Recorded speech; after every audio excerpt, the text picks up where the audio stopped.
अस्सलाम वालेकुम students, this is sir Atiq Ahmad. Welcome to Shah group educational channel. So students, class 9 computer में मेरी आपसे बात चल रही है और क्लास 9 कंप्यूटर में chapter number 7 introduction to database system हमारा कंटिन्यू है। और इस चैप्टर में हमने अपने प्रीवियस टॉपिक में कंपोनेंट्स पे बात करी थी, डेटाबेस कंपोनेंट्स पे बात करी थी। और आज की क्लास में हम कौन से टॉपिक पे बात करने वाले हैं, आइए जरा देखें। आज की क्लास में हम बात करने वाले हैं steps for creating a table using design view. यानी स्टूडेंट, आज की क्लास में हम टेबल को क्रिएट करने के स्टेप्स देखेंगे और उसको साथ साथ माइक्रोसॉफ्ट एक्सेस पे, जो कि हमारा डेटाबेस है, जो कि हमारा रिलेशनल डेटाबेस है, उस पे इंप्लीमेंट भी करेंगे।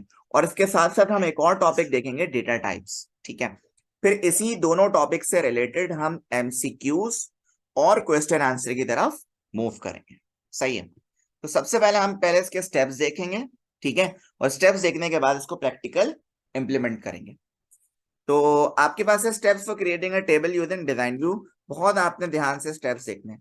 तो फर्स्ट स्टेप में आपसे कह रहे हैं to create tables in Access using design, click on the create tab and click on the table icon, then pull down the view menu and choose design view. तो first step में आपसे ये कह रहे हैं कि सबसे पहले आपने क्या करना है, एमएस एक्सेस में जाना है, उसके क्रिएट टैब में जाना है। किस में जाना है? क्रिएट टैब में जाना है। वहां पे क्लिक करेंगे तो आपके पास टेबल आइकन होगा, तो उसको पुल डाउन करेंगे तो आपके पास दो तरह के मेन्यू आ रहे होंगे। एक तो होगा डिजाइन व्यू जिस पे आपने जाना है, और दूसरा जो व्यू होगा वो आपके पास होगा डेटा शीट व्यू। इन दोनों व्यू में क्या डिफरेंस है ये मैं आपको अभी दिखा दूंगा थोड़ी देर बाद। अच्छा, उसके बाद क्या कह रहे हैं, a new table then appears in the table design view. Note that the default name assigned to the table is table 1। यानी जब आप कोई न्यू टेबल जनरेट करते हैं एमएस एक्सेस में, तो जो आप जो भी टेबल बनाते हैं उसका जो डिफॉल्ट नेम है वो टेबल 1 के नाम से असाइन हो जाता है। आप चाहे तो उसको रीनेम भी कर सकते हैं, अपनी मर्जी का कोई टेबल भी नाम रख सकते हैं। अच्छा जी, type the name of a field into the field name column. उसके बाद क्या करोगे आप, फील्ड नेम, जो भी फील्ड नेम रखना है उसका नाम रखोगे, just like roll number, phone number, address, कुछ भी। Then use the drop down menu in the data type column to assign the field of a data type. जो भी फील्ड नेम रखोगे उसके डेटा टाइप को भी सेलेक्ट करना है। फॉर एग्जाम्पल, अगर आपने रोल नंबर को इंसर्ट करा है तो बेटा जी उसके लिए न्यूमेरिक की डेटा टाइप होगी। ठीक है, यानी जो भी फील्ड आप करोगे ना सेलेक्ट, जो भी फील्ड आप बनाओगे उसकी डेटा टाइप साथ साथ सेलेक्ट करते जाओगे।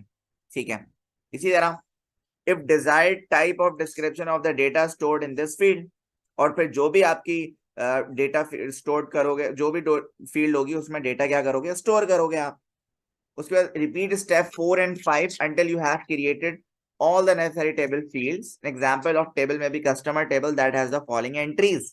उसके बाद क्या करने वाले हो, उसके बाद आप ये करने वाले हो कि एंड तक, मतलब जितना आपका टेबल में फील्ड्स हैं उनको रखोगे और अपना डेटा स्टोर करोगे जब तक कि टेबल आपका क्रिएट नहीं हो जाए। जैसे यहाँ पे एक कस्टमर टेबल मौजूद है जिसमें कस्टमर आईडी है, फिर फर्स्ट नेम है, लास्ट नेम है, एड्रेस है, ये फील्ड है, ये फील्ड नेम है, ये सारे फील्ड नेम है आपके पास। ये आपकी डेटा टाइप है, जैसे कस्टमर आईडी है तो उसमें नंबर होगा, फर्स्ट नेम है तो टेक्स्ट होगा, लास्ट नेम है टेक्स्ट होगा, एड्रेस में भी टेक्स्ट। तो these are the data types. Okay, अच्छा जी। उसके बाद क्या करोगे, click save button in the quick access tool bar, then type a name for the newly created table and then okay. तो इस तरह क्या होगा, आपका एक टेबल जो है वो क्या हो जाएगा, क्रिएट हो जाएगा किसमें, एमएस एक्सेस में, जो कि आपका क्या है, डेटा बेस है। तो आइए हम चलते हैं एमएस एक्सेस की तरफ और वहां पे एक टेबल। तो स्टूडेंट, सबसे पहले स्टार्ट मेन्यू पे आना है। स्टार्ट मेन्यू पे आपने लिखना है एमएस एक्सेस, और एमएस एक्सेस की एप्लीकेशन आपके पास ओपन हो जाएगी। और जब एप्लीकेशन ओपन हो जाए तो आप आ जाएगा ब्लैंक डेस्कटॉप डेटाबेस पे। डेटाबेस का नाम पूछ रहा है, तो यहाँ पे आप अभी फिलहाल कुछ भी डेटाबेस 4 के नाम से जाने दें। अच्छा, आप जब भी कोई न्यू डेटाबेस क्रिएट करते हैं ना, तो एक टेबल ऑलरेडी क्या हो जाता है, क्रिएट हो जाता है टेबल 1 के नाम से। सही है, आप चाहें तो अपना दूसरा कर लें। आप क्रिएट पे आए, क्रिएट पे आने के बाद आप टेबल पे गए, आपने क्लिक करा और यहाँ आप देख सकते हैं टेबल 2 आपने क्रिएट कर दिया। जैसे ही टेबल 2 पर आए तो ये आपके पास एक व्यू आ रहा है। तो बच्चों, ये कौन सा व्यू है, ये आपके पास डेटा शीट व्यू है। लेकिन हमें किस पे आना है, हमें डिजाइन व्यू पे आना है। तो हम यहाँ पे आए डिजाइन व्यू पे। डिजाइन व्यू पे जैसे आई हमें बोल रहा है कि भाई आप टेबल का नाम रख दो। तो मैं यहाँ पे रख देता हूँ student1 या स्टूडेंट नाम रख देता हूँ उस टेबल का। ओके करता हूँ तो आप देख सकते हैं आप किस पर आ गए अब जो है वो आप डिजाइन व्यू पे आ गए।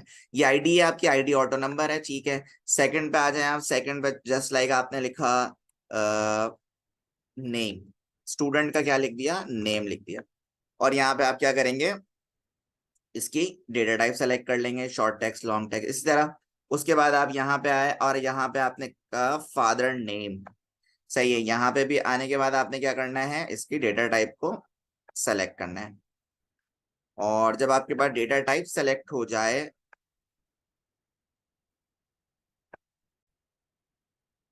इसी तरह आपने रोल नंबर इंसर्ट करा, ठीक है। इसी तरह आप चाह रहे हैं कि भाई कंट्री इंसर्ट हो, तो कंट्री के लिए भी आप अलग डेटा टाइप लगाओगे, शॉर्ट टेक्स्ट ही लगा देता हूं मैं। इसी तरह आप चाह रहे हो तो एड्रेस या फोन नंबर, एड्रेस या फोन नंबर, तो इसके लिए अलग डेटा टाइप लगाओगे आप, सही है। मैं यहाँ पे नंबर रख देता हूँ। इसी तरह डेट एंड टाइम, तो डेट एंड टाइम के लिए जो डेटा टाइप आप यूज करोगे वो ऑब्वियस सी बात है, कौन सी यूज करोगे, डेट एंड टाइम। तो आप जितनी ही चाहे फील्ड्स जो है वो बना सकते हो, उसके साथ साथ डेटा टाइप भी सेलेक्ट कर सकते हो, ठीक है। और जब अच्छा, ये आपको कौन सा डिजाइन व्यू है, यही चीज आपके पास डेटा शीट व्यू पे भी होगी। आप गए डेटा शीट व्यू पे, तो इसको आप सेव कर दो, तो ये देखो आपके पास डेटा शीट व्यू आ गया, सही है। आपकी फील्ड्स आ गई जो आपने वहां लिखी हैं। अब आप यहाँ पे अपना नाम लिख दो, जैसे जस्ट लाइक मैंने लिखा थी, फिर मैंने रोल नंबर यहाँ पे लिख दिया 1234, फिर मैंने कंट्री लिख दिया पाकिस्तान, सही है। फिर मैंने फोन नंबर लिख दिया, ठीक है जी। फिर मैंने डेट एंड टाइम लिख दिया, सही है जी, ठीक है। तो ये आप इस तरह जो है अपना कर सकते हैं, सही है। फिर आप नेक्स्ट फील्ड पे आए, तो ये इस तरह आपका डेटा जो है वो बनता रहेगा, आपका टेबल एक क्रिएट हो जाएगा। आप चाहें तो यहाँ पे भी कर सकते हैं।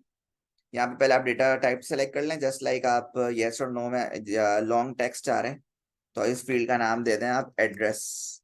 तो आप यहाँ पर भी क्या कर सकते हैं, फील्ड बना सकते हैं, और इस तरह आपका एक टेबल क्या हो जाएगा, स्टूडेंट, क्रिएट हो जाएगा। तो उम्मीद है टेबल क्रिएट करना आपको एमएस एक्सेस पे तो आ गया स्टूडेंट्स। अब हम आगे चलते हैं।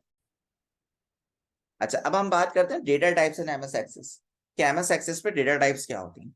All fields in a table must have some data types. जैसा कि आपने देखा, आप जो भी फील्ड क्रिएट कर रहे थे उसके साथ साथ डेटा टाइप्स की जरूरत पड़ रही थी। तो data type is a data storage format, ये है काम का पॉइंट बच्चों।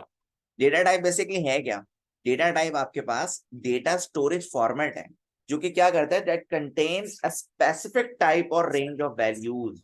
मिसाल के तौर पर आपने फील्ड बनाई नेम की, तो नेम की फील्ड में न्यूमेरिक डेटा टाइप नहीं हो सकती, उसमें स्ट्रिंग होगी या आपका शॉर्ट टेक्स्ट या लॉन्ग टेक्स्ट होगा, ठीक है। The data type of a field is a property that tells what kind of data that field can hold. Here are some basic data types. तो बच्चों, जो फील्ड आप बनाओगे ना, वो रिप्रेजेंट करेगी कि बेसिकली किस तरह का डेटा जो है वो यूजर इंसर्ट करेगा। अब आपके पास कुछ डेटा टाइप्स है, जैसा आप देख सकते हैं। एक आपके पास है इंटीजर, ठीक है, जिसमें आपके पास न्यूमेरिक पॉजिटिव या नेगेटिव वैल्यूज आती हैं। एक है फ्लोटिंग पॉइंट, जिसमें आपके पास पॉइंट वाले, डेसिमल पॉइंट वाले वैल्यूज आती हैं। एक आपके पास एक करेक्टर, जिसमें सिंगल करेक्टर की वैल्यूज आती हैं। एक है स्ट्रिंग, जिसमें कॉम्बिनेशन ऑफ नंबर्स, लेटर्स या स्पेशल करेक्टर्स होता है, जिसको हम शॉर्ट टेक्स्ट और लॉन्ग टेक्स्ट कह रहे हैं।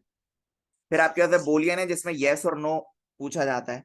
फिर आपके पास डेट एंड टाइम की, ये सारी आपके पास डेटा टाइप है, जिसकी डिस्क्रिप्शन आप देख सकते हैं और एग्जाम्पल भी देख सकते हैं, जिससे अंदाजा हो रहा है कि हर पर्टिकुलर डेटा के लिए पर्टिकुलर डेटा टाइप असाइन हुई भी है।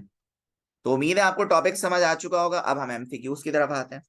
In a database table of students, the particular of a single student, मिसाल के तौर पर स्टूडेंट्स, ये आपका एक डेटाबेस टेबल है स्टूडेंट नाम का, जिसमें आपकी एंट्रीज हुई हुई है, सही है। अब जब एंट्रीज हुई हुई है, तो आपसे बोल रहे हैं सिंगल स्टूडेंट का रिकॉर्ड कहाँ पे होगा। जैसे ये 1 2 3 4, ये स्टूडेंट का नाम है, जस्ट लाइक ABC, ये स्टूडेंट्स का नाम है।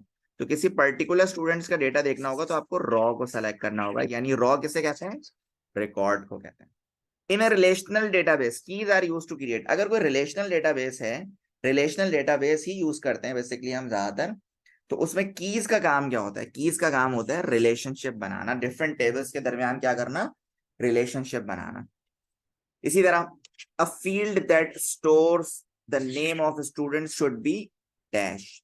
क्या मतलब है स्टूडेंट्स, अगर आपको एक ऐसी फील्ड बनानी है जिसमें स्टूडेंट का नाम स्टोर कराना है, तो उसके लिए कौन सी फील्ड बनाओगे, इंटीजर है, फ्लोट है, स्ट्रिंग है, बोलियन है, तो बेटा उसके लिए आप कौन सी फील्ड बनाओगे, स्ट्रिंग की फील्ड बनाओगे। एमसीक्यूज नंबर 4 में कह रहे हैं डेटा रिडंडेंसी मींस, रिडंडेंसी का मतलब मैं आपको पहले ही बता चुका हूँ, डुप्लीकेशन ऑफ डेटा। तो डेटा रिडंडेंसी का मतलब होता है डेटा की डुप्लीकेट होना। इसी तरह आपके पास क्वेश्चन आंसर है, क्वेश्चन आंसर वही है आपको जो मैंने आपको समझाया कि भाई स्टेप्स बताना है आपने, किसी भी टेबल, कोई भी टेबल क्रिएट करना है with the help of using design view. यही चीज हमने अभी लेक्चर में देखी है स्टूडेंट्स, ठीक है। तो उम्मीद है students, thanks for watching, topic समझ आ चुका होगा आपको। अल्लाह हाफिज टू एवरीवन, टेक केयर।